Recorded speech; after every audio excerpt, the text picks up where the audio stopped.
A very warm welcome to you. Welcome to South Africa. My name is Atim Tangana, coming to you from the City of Gold in Johannesburg. I'm not alone. I'm joined by the leader of the Economic Freedom Fighters. They call him the Commander-in-Chief, the CIC. Mr. Malema, thank you so much for your time and thank you for joining us on RT. You're quite a busy man to get hold of. Thank you for having us. Yeah, we've been trying to put this together for quite some time now, but I'm happy we could finally meet. Where you said, we are Putin and Putin is us. What did you mean about that sentiment? Well, anyone that is being pursued by the imperialist forces is an alliance of the progressive forces in the whole entire world. What Putin is fighting for really is justifiable. You cannot have America and the European Union wanting to expand its territory to a point where it is allowed to breathe on Putin's neck. And we say in exchange, Putin must give them roses. He's not going to do that. He's going to have to defend his territory. He's going to defend his sovereignty. And we've seen him doing it very well. It's taking long, it's tiring. And we understand that he took a long route with a hope that the international role players will come in and try to diffuse the tension and stop the war. But it seems like they're not interested. Ukraine is such a small country to can even try to put up a fight against Russia, unless it is doing so with the support of some big brothers, including the NATO forces and America. And we know today that that is the case. So that's what we said. You are not going to infringe on other people's territories and threaten their sovereignty and their peace, their economic development, and expect them to keep quiet. We will not do the same. On that matter, I'm sure you've seen the recent developments where the United States of America has allowed Ukraine to strike deep into Russia's territory by supplying and approving the use of long-range weapons. Now, if you were the president of Russia, Mr. Vladimir Putin, what would you do in this kind of situation? He has to defend Russia. There's no any other way to do it. And like I said, Ukraine has got no capacity to use the kind of weapons that they're using. They don't have them. Those are American weapons, which means America has declared war against Russia. And what must Russia do? Russia must defend itself by also attending to America. We are very favored perhaps with Trump's election because it doesn't look like even in the previous term, he's got appetite for those things of wars and all of that. And he has already made remarks that, to an extent, that he will want to put Putin and the president of Ukraine under one roof and he can resolve this matter. He didn't say, I'm going to come in and intensify the fight and all of that. So reactionary and right-wing as he is, but on this matter, he's taking a very good reconciliatory approach which can see the fight between Ukraine and Russia coming to an end. It's not a Ukraine war, it's an American war. It should be called for what it is. It's a European war. And therefore we must not be confused that there is any Ukraine that can actually threaten the stability and peace of Russia without the support of these ones who are fighting a war through Ukraine. Why do you think the West continuously disregards the red line and disregards some of the warnings that have come from the president of Russia himself in escalating the tension? Well, they've always behaved like a big brother. Everybody must hear through them, and anything else that is not in the interest of what they stand for should go to a highway. So, and Putin is not the kind that is going to be pushed all over by Americans. America has got no respect for international law. America has got no respect for international bodies that are meant to safeguard the world and ensure that conflicts are resolved through peaceful means. They only do so if it favors them. If it doesn't favor them, they don't care. I mean, look at the American position in relation to the Middle East. They condemn the ICC's warrant of arrest against Netanyahu and then promote a warrant of arrest, international warrant of arrest against Putin. That is inconsistent. Putin hasn't committed serious crimes compared to what Netanyahu has done, where he bombed schools, crèches, hospitals, killed children and pregnant women and innocent people. And the evidence is there to prove that someone is engaged in a genocide. And therefore, the ICC has got a duty to ensure that there is compliance with the international law. So America, again, showing its ugly head where it says, no, we had no duty to issue a warrant of arrest against Netanyahu. We want, actually, Netanyahu to be arrested. If he comes to South Africa, they must arrest him. I've already written a written question to President in Parliament to ask him if Netanyahu comes to South Africa, will he arrest him? Because he said they were going to arrest Putin. And they've got a similar problem now. Putin is going to have to come here for G20 in November next year. And we think that they must stop being cowards and allow him to come because Russia is our friend and Russia committed no crimes against us or against other human beings without being justified as to the actions they have taken. So we think Putin must be welcomed here in South Africa and Netanyahu must be arrested if he set his foot here. Do you think it's realistic to arrest the Prime Minister of Israel, Benjamin Netanyahu, and the former Defense Minister, Yoav Gallant? It is possible. You just need countries to be compliant with the international law. There is a warrant of arrest being issued, and everybody else, especially those who are signatories, they've got a duty to make sure that he is arrested. How would you combat sanctions that would come as a result of your aligning yourself with Russia? The US would come in, the EU would come in with sanctions. How would you combat? How would you deal with that? Well, there are alternative markets now. The Russians were able to combat those sanctions that were imposed on them. The Russian economy grew under the sanctions. So we are happy that the world is becoming a multipolar type of world where if this markets close, other markets will open alternative. I mean, China is there. We are in the BRICS community.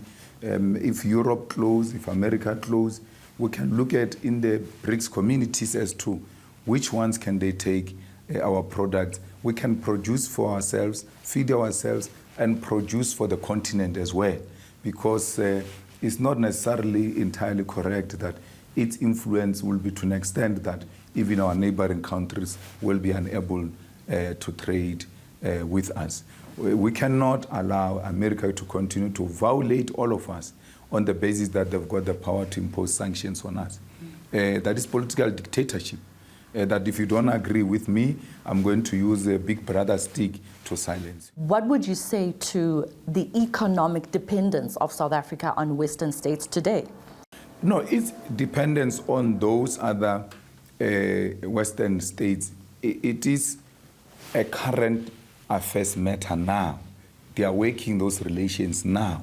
When they are threatened, you shift those interests into alternative interests because whatever we are exchanging with the West doesn't mean we can't exchange it with other countries. There are many other countries. And as you are about to engage in a support of Russia, you should also know that there will be consequences. And how do you combat those? You start preparing alternative markets and even improving your trading relations with Russia itself. Do you think countries within Africa have enough strength and resources to be able to free themselves from Western neo-colonialism? There are African countries are what is holding this world together. Without the African resources, these people will not be what they are. I mean, there will not be a country called France if there was no Africa. France, it is what it is because of the exploitation of the mineral resources of Africa. And therefore, imagine if our minerals can do for other people's countries, how much those minerals can do for us. So we must make sure that we nationalize our land. It's owned by African states. We nationalize our resources, and we use those resources, natural and mineral resources, to exchange amongst ourselves and trade freely to grow the African economy. It is not, of course, we are now in the globalized world where we need each other, but it doesn't mean Africa without these people will die. Africa existed without them. You've spoken about Cuba and Russia and some of the missiles that have been provided by Russia in Cuba.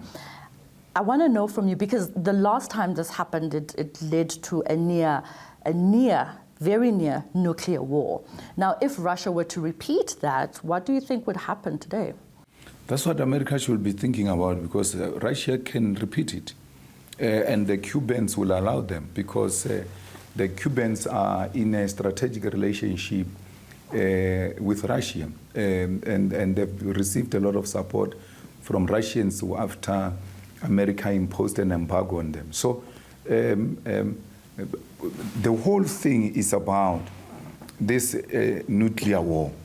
So much that every move has to be properly calculated, because you can trigger a nuclear war and no one wants to engage in that kind of war. But the way America is dealing with Russia is dealing with it in a very reckless manner, and it doesn't take into account the possibility of engaging in a nuclear war. There have been reports that the US has ballistic missiles in Poland.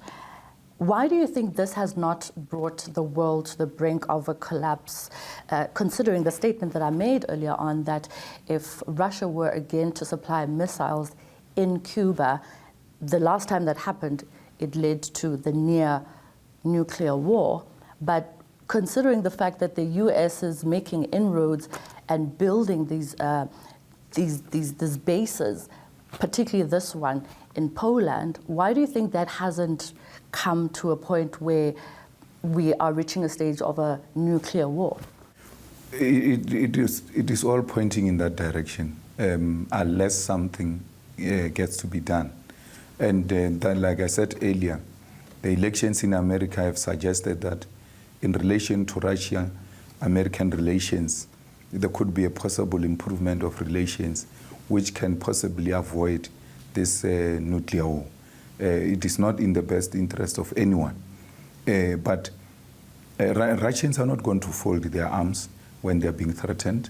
They too are going to start preparing in that direction, and it will not be good for international stability and international peace. Every matter ought to be resolved peacefully through bodies such as UN that America must respect, must not use its veto powers every time they are not happy with a decision of the majority which seeks to bring about the world peace and stability. South Africa and Russia are one of the countries that are advocating for a multipolar world. You pointed to this earlier on. And given the fact that the West wants to maintain its hegemony, what kind of ideas would you put forward to prevent Western conflicts that are taking place around the world? No, the multipolar way is the way out of this, where there is no big brother that wants to impose his or her views on the people of the world. And at the center of that will be to, engage in structural changes in the UN, especially the UN Security Cluster, and do away with that veto power. We shouldn't have one country that has got capacity to just, undermine the majority. Even if you vote all of you as one against that country, just use its veto, and that veto threatens international stability. So we need to change the structure of the UN, and the simple democracy that they told us suggests that simple majority must rule. In the case of the UN, you can even say 2/3, if you so want, but let the will of the majority be respected. Because now everything else that is being done there, it's a waste of time. As long as this or that country which has got a veto power doesn't agree, it will veto a very progressive, good decision. If the UN decisions were binding, we wouldn't have that war we're having in the Middle East. There are many progressive resolutions that were vetoed. Even Russia, we could have taken a peaceful route that said, let's not expand the NATO territories to a point where we threaten Russian stability and security and its sovereignty, because it will be forced to defend itself. I often hear a lot of people advocating for Africa to have a permanent voice within the UN Security Council. You mentioned it just now, but I would like to know from you what exactly needs to be done for Africa to be recognized in that fashion, for it to be a permanent voice there within the UN Security Council. No, South Africa and the whole of African continent must stop electing puppets. They need to elect people who are going to challenge the status quo, and not from a lip service. They must be able to put up a case in such a way that their voice is being heard. So we have a lot of clowns that get elected here in the continent. They go there and then they go shopping instead of going to fight for the recognition of the African continent. So we still have got a long way to go. We still have some of the countries in Africa that are still paying colonial taxes to France and things like that. And we expect such people to go to the UN Security Council and agree that Africa must be represented. So we need to politically conscientize and take over the African continent and position Africa in the UN Security Council at the same level as India, China, Russia, America, and all of that. Because the reality is that we are equal. And actually we have got more resources than them, but we are treated like we are the stepchildren of the world. Because our leadership hasn't demonstrated that power to force the Security Council and the UN to agree that Africa should be a permanent member of the Security Council. The Security Council has become one of the strategic organs of the UN, and it's important that we have a voice, and that voice ought to be permanent, and it must exercise the same powers that the rest of permanent members are exercising. Well, some African leaders have accused the West of influencing outcomes of elections, or they've even accused the West of coming into Africa in the guise of combating terrorism. What would you say to such allegations? It's true. They've always manipulated elections, especially in the countries where the institutions are not that in order. In the rural Zimbabwe, where in the rural areas, there are no observers. And if you try to be an observer of a different political party, the army points a finger at you, that if you still want to stay here, this kind of things is not going to be tolerated here. We are a democracy that is maturing. Our people are becoming more clever and clever. And not after a very long time will we realize true freedom, even outside the Western influence. The Western influence is through culture, is through media. Now there is alternative platforms to counter that narrative.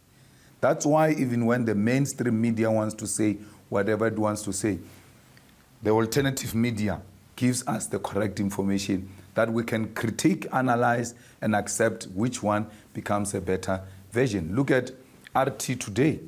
They banned it in South Africa. But nothing has stopped us from accessing the Russian news. They thought we were relying on them alone. And that's how they wanted to influence us, the West.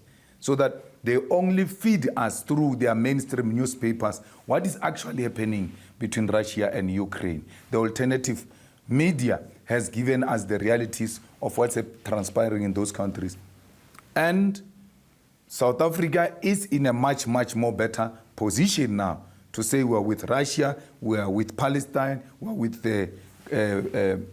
Cuba, and things like that. Yeah. The Sahel region is currently investigating Ukraine with regards to it coming into the Sahel regions, particularly in Sudan and Somalia, with its weapons. They have a brewing and ongoing conflict on their doorstep. Why do you think they are diverting their resources in places like Sudan? Well, like I said to you, they don't have any muscle power to can even extend themselves to any other country. They are always used as a front. You should know wherever you find Ukraine, the Western forces are interested wherever it is. So it can be that confronted with Russia, you can still open another front when you know you are militarily challenged. So it's not their own battles. The instability there, it benefits the West. And that's why they are now sending their people to want to continue more confusion, as it were, in that part of our continent, so that there's no stability and they continue to benefit from that instability. It would be remiss of me not to ask you, since the Sahel region is investigating Ukraine for allegedly being in some of these regions in Africa with weapons, it would be remiss of me to ask you that what do you think the African Union then would say about these actions by Kiev? That's what they should have. The African Union should pronounce itself, as it were, that it's not going to allow that kind of conduct in the continent coming from Ukraine, and not leave it there.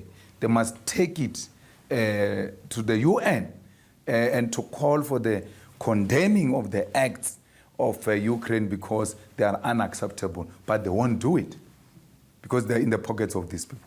So what would you say needs to reform in international institutions to literally be able to hold powerful figures to account, even given the fact that those instances, for example, where Barack Obama, you've accused him of allowing NATO in the instance of Libya. Yeah.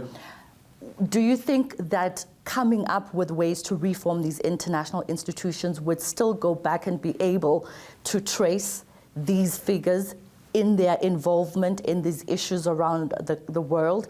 Do you think that it is possible? It is possible. That's why we're calling for the transformation of the Security Council, so that it can bite. It can be that people who have committed such serious crimes, it doesn't matter when, they are left untouched. I mean, the people who killed the Jews are still being arrested till today. Do you find a man who can walk in a wheelchair being tried because he was part of the Hitler's military council that killed Jewish people? So if we can still do, if we can do it with the Jewish people, we must be able to do it with everyone, where people were killed in an unjustifiable manner, and Obama was responsible, Bush was responsible, and Tony Blair. We have a duty to follow them up for as long as they are still alive. You have alluded to Mr. Vladimir Putin being in defense mode insofar as the developments there between it and Ukraine, that is Russia. Where do you think the line is of a state defending its national security and escalations of tension? No, when you defend your territory, Putin has made it very clear. He said to the president of Ukraine, just make a simple pronouncement that you are not joining NATO. It's as simple as that. And the guy is not committing to that because, he's a comedian, he's a joke himself who was put there so that this agenda can be pursued. And when Russia says, okay, if you continue with this, we'll act in self-defense, as a way of pushback. And then Ukraine insist and even escalate. There's no way Russia is not going to escalate.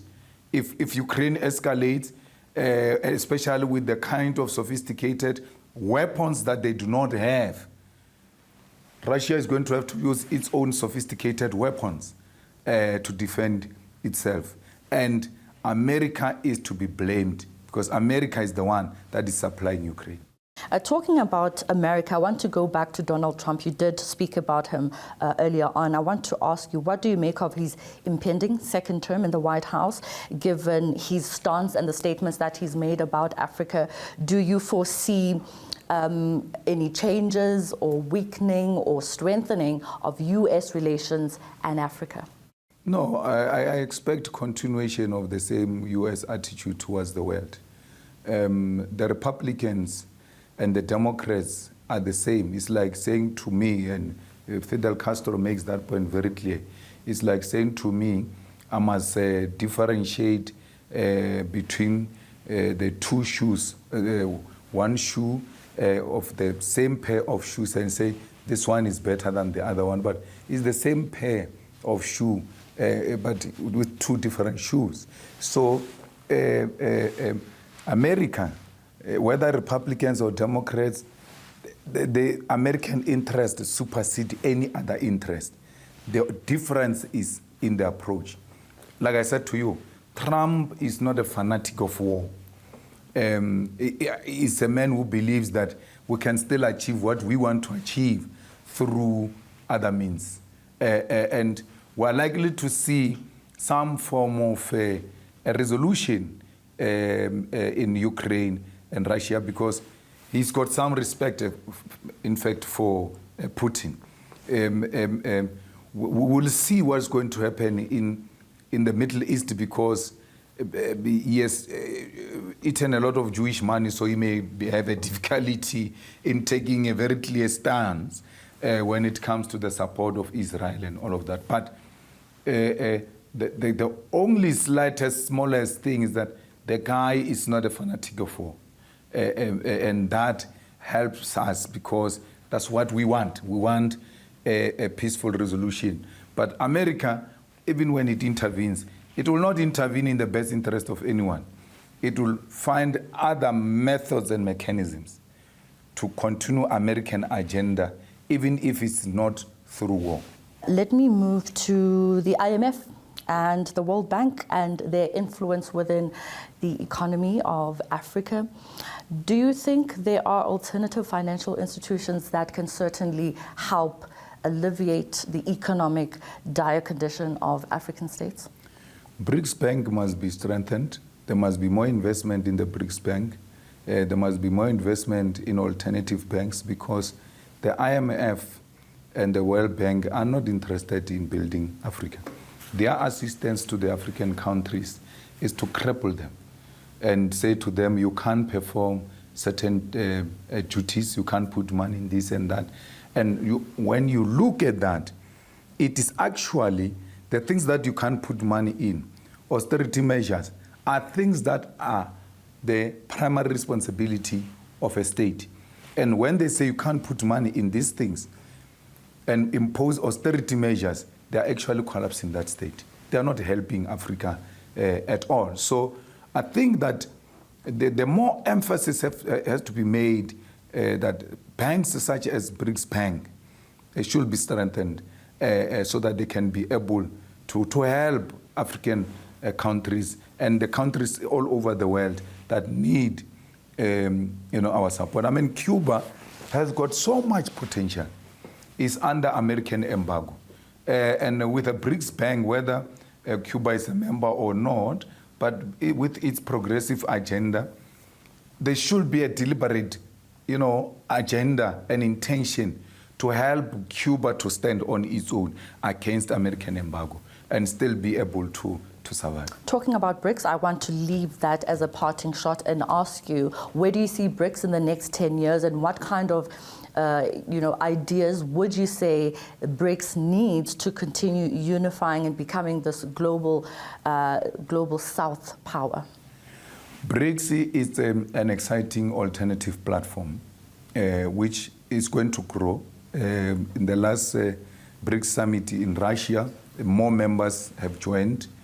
We expect that there will be more others because everybody embraces a platform where they can express themselves, where they will feel accommodated and welcomed.